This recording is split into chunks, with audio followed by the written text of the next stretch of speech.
Hello there, I'm just picking a few of our homegrown tomatoes. There's something very enjoyable about growing and eating your own fruit and vegetables. It's one of those little miracles that we take for granted. We plant a tiny seed in the soil and a few months later we have a plant bearing delicious fruit. In fact, I didn't even plant the seed for this plant. It had been slumbering in my compost heap and sprung to life when I used the compost for growing flowers. Even more of a miracle.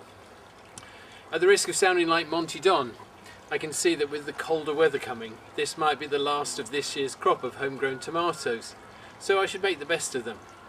But just because I may not be able to grow any more tomatoes at home doesn't mean that I won't be able to enjoy tomatoes until next summer.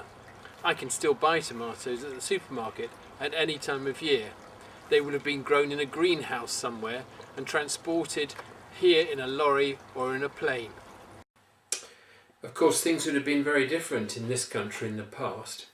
People would have been dependent upon a good harvest to provide the food that had to last through until next year's harvest. A bad harvest would have meant hardship for many people. A good harvest, a relief and a great cause for celebration.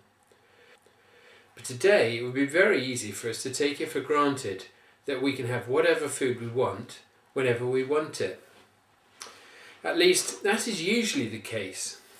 But earlier this year we got a little taste of what it can be like to worry about putting food on our tables. In the early stages of the COVID pandemic, lots of people thought food might run out and they bought more than they needed. Suddenly the supermarket shelves had big gaps and we couldn't get just what we wanted. I don't suppose you went hungry, but perhaps you ate something different to normal.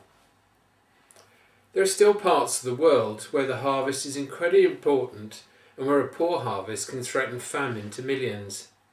And even in this country, there are people who struggle to feed their families and depend on food banks to have enough to eat.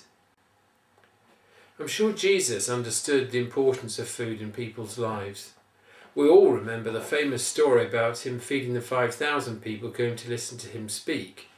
But I also like the passage in the Bible book written by John that relates when Jesus appeared to his disciples when they had gone fishing. It says, "Early in the morning, Jesus stood on the shore, but the disciples did not realize that it was Jesus. He called out to them, 'Friends, have you any fish?' 'No,' they answered. He said, 'Throw your net on the right side of the boat and you will find some.'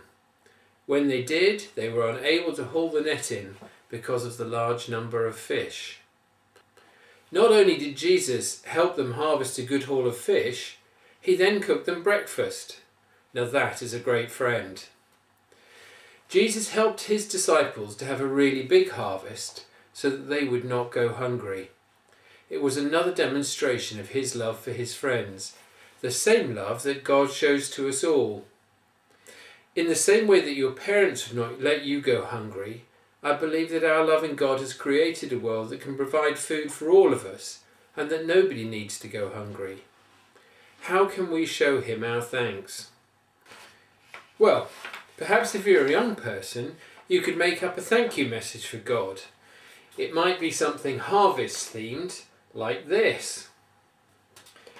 And for the grown-ups, surely nothing could please God more than that we show our love for others by sharing some of what we have in abundance. Many of you will already have donated to Sisters of the Church today, but if not, why not make a donation to them or to one of the many charities that help to feed those who struggle to feed themselves? Amen.